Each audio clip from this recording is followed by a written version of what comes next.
Chap-24 again is specifically nucleophilic addition to alpha, beta, and saturated carbonyl compounds. Let me go ahead and before we start, let me record this. Okay, now I'm recording. All right.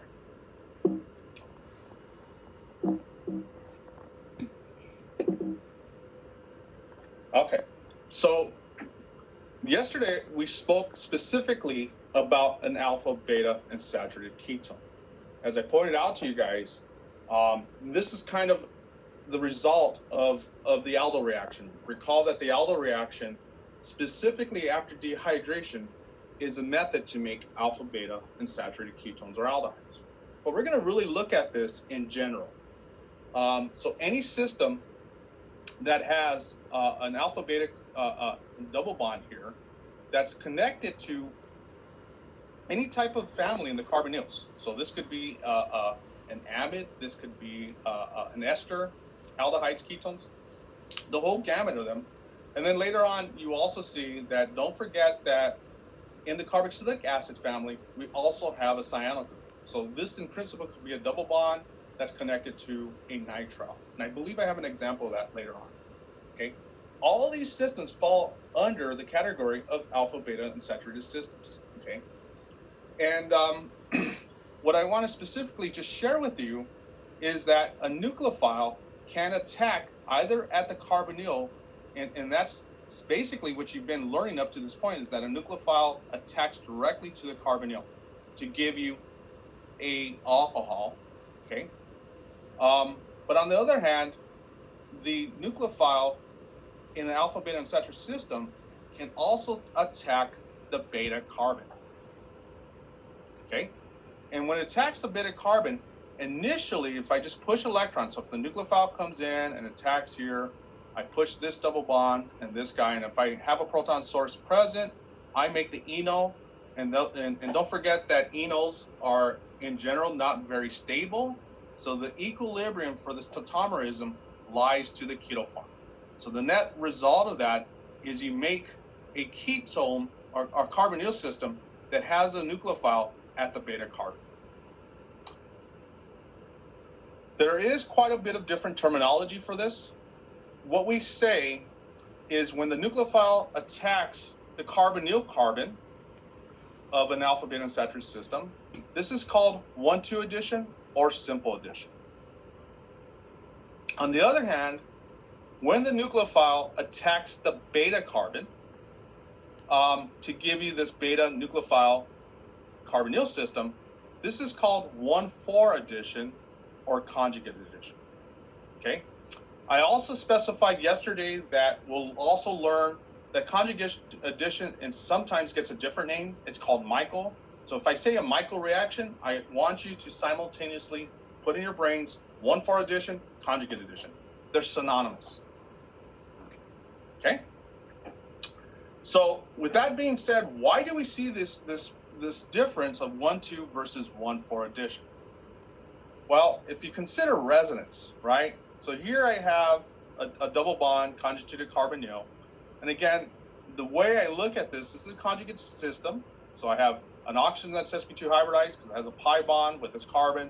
And this carbon bond, double bond here, recognized is also sp2 hybridized. So I have a network of p orbitals going through 3 carbon atoms, the beta, the alpha, and the carbon of the carbonyl, plus the oxygen. So I have 4 carbons that are conjugated. And the direction of aeroflow in general is always towards the direction of the more electronegative element.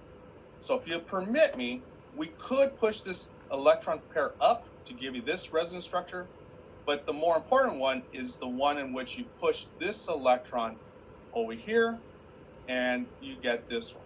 So you can see from both of these resonance structures that the reason that a nucleophile attacks at either carbon of the carbon of the carbonyl versus the carbon at the beta carbon is due to these both of these resonance structures.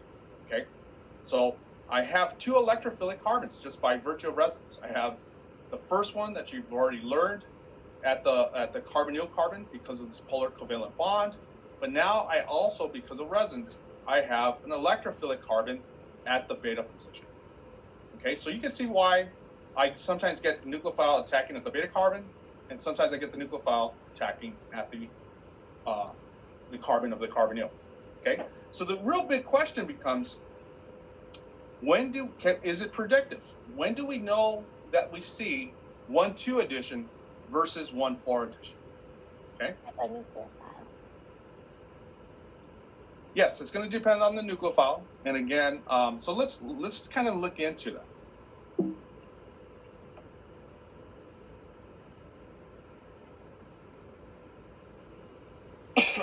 So in general, stronger nucleophiles, okay, and I'm going to be very, very specific to you guys, so please write this down in your notes. Stronger nucleophiles will always favor 1,2 addition. Grignards are one example of strong nucleophiles. So if you see me have an alpha beta unsaturated system with a Grignard, you're supposed to predict this product here as a major product. So notice we see both, but the fact that this is 72% versus 20% here, this is the major product, okay? In addition to Grignards, this is the part that I want you guys to write down. Organolithium compounds also do 1,2 addition. Okay, so Grignards, organolithium, and the third class is your hydrides. Particularly specific here is LAH. Lithium aluminum hydride will also do 1,2 addition. Okay, so with the exception of the Grignards, organolithium, and hydrides, everything else, every other nucleophile you can consider does 1,4 addition. An example of that is cyanide.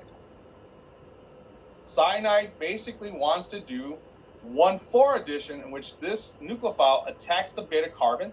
And notice that happens in 95% yield. That's a pretty good yield. Notice I don't see too much of the 1,2 addition. If I look at methylamine, methylamine gives you 75% of the 1,4 addition. Okay, I cannot make it simpler than that. So again, what I consider strong nucleophiles are Grignards, organolithium, and hydrides. Everything else will do 1,4 addition. Okay, is that easy enough? Yes. Okay, so the reason for this has to do with the fact that we have to talk about the difference between kinetic products and thermodynamic products. It turns out stronger nucleophiles, such as Grignards and organolithium and hydrides, are reactions that proceed that proceeds through the kinetic product. Okay, so it turns out that if I go back here for a moment, the kinetic product is a product from simple addition,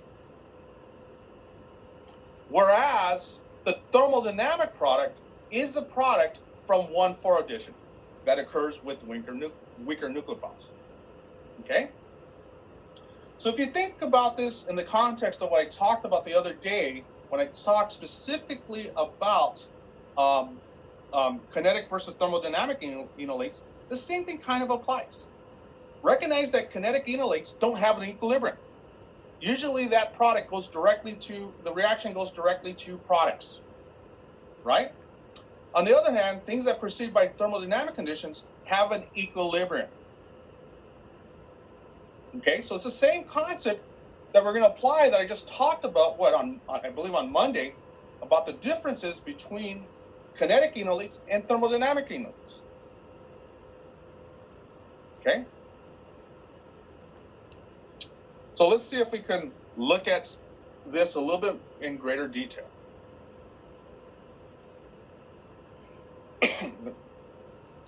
So 1,2 addition is, again, favored kinetically,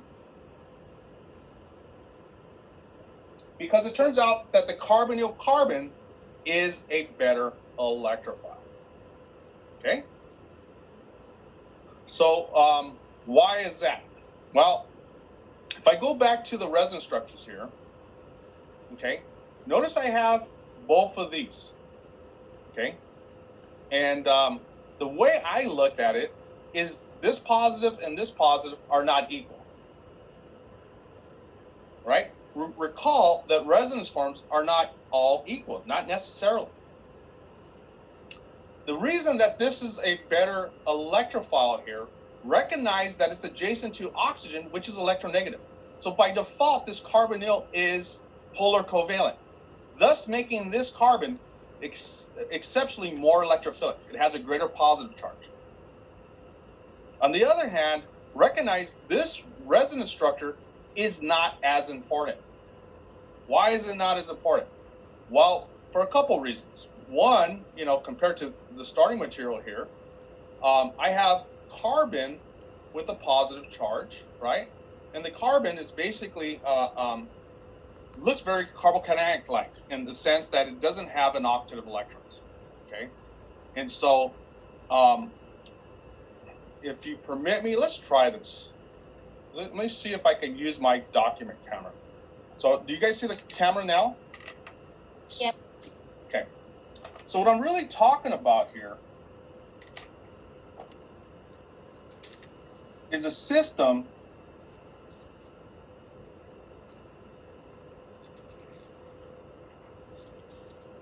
and I'll call this Y because Y could be, again, hydrogen, an alkyl group, whatever, okay? What I basically have here is a larger partial positive charge here than here. Can you guys see that clearly? Yes. Okay. So again,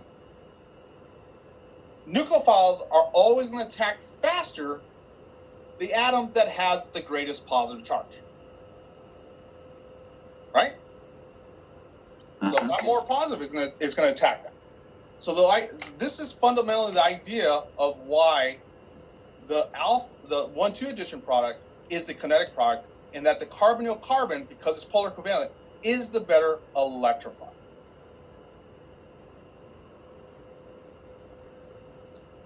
Okay? Now you see my screen again? Yeah, the PowerPoint. Okay, good. Thank you for this, okay? So if I go back to this slide, that's kind of what I'm sharing. So think about this formally. Why is Grignards and organolithium and hydrides, why do they do 1,2 addition? Well, if you think about the fact that if this was, say, a Grignard, the Grignard adds to the carbonyl, right? Well, once it adds, it does not want to return back to the carbonyl because Grignards have an alkyl group, right? And alkyl groups are terrible lean groups. So that's why Grignards and organolithium, they don't have an equilibrium here. So what I want you guys to put for simple addition, there isn't an equilibrium. It formally just goes in one direction and stops here. Okay? Hydrides also do this because one of the things you learned about hydrides is hydrides are terrible leaving groups too. So as soon as a hydride attacks this, why would I want to bring back the carbonyl and release H minus? So as a consequence of this, the reason that nucleophiles that are strong, that we're calling Grignards, organolithium, and hydrides, the reason they do 1,2 addition is one, that the carbonyl carbon is the more powerful electrophile, and the fact that this guy can't go in the reverse direction. It stops here. So once it does this, the last thing that we've done up to this point, and that Dr. Schwann's talked about when you learned Grignard addition to aldehydes and ketones, was the last step there was basically protonation to protonate the alkoxide to generate the alcohol. Okay, this second step of the mechanism here, or actually any of this part of the mechanism, is everything that you learned in the aldehyde and ketone chapter, specifically with Grignards, organolithium compounds, and hydrides. Okay, so the new part here is explaining why we see 1,2 addition. Again, 1,2 addition is that the carbon here is a better electrophile. So the nucleophile is always going to attack that carbon first, but the fact that Grignards, organolithium, and hydrides can't go back to the starting material, there's no equilibrium. Okay.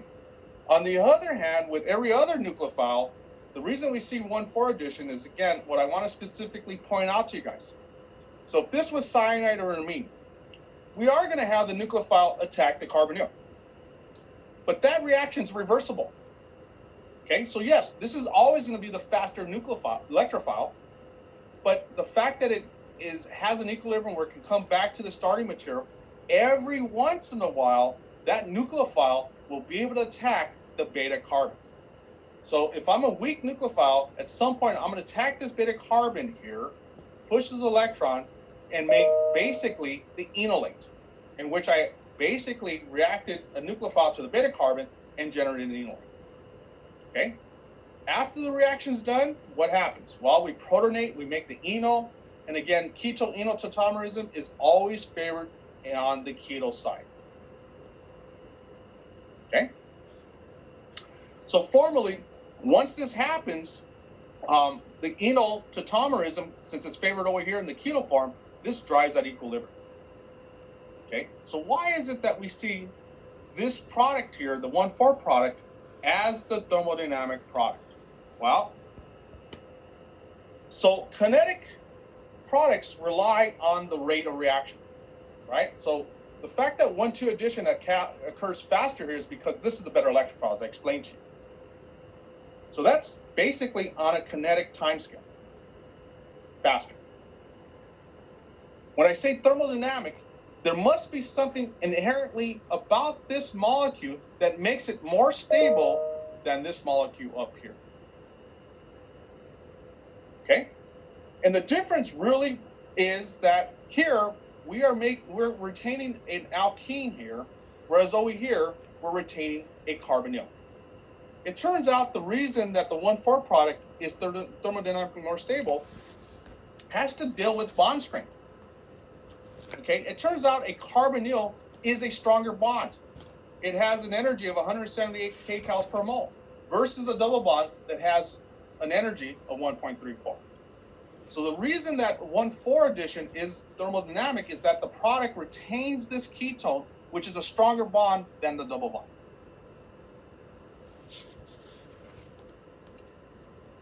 Okay, so specifically that's why we see these things with 1,2 and 1,4. Now, will you ever have to explain this just like I did? Probably not. Again, all I care for you to know is which nucleophiles attack 1,2 versus which nucleophiles attack 1,4.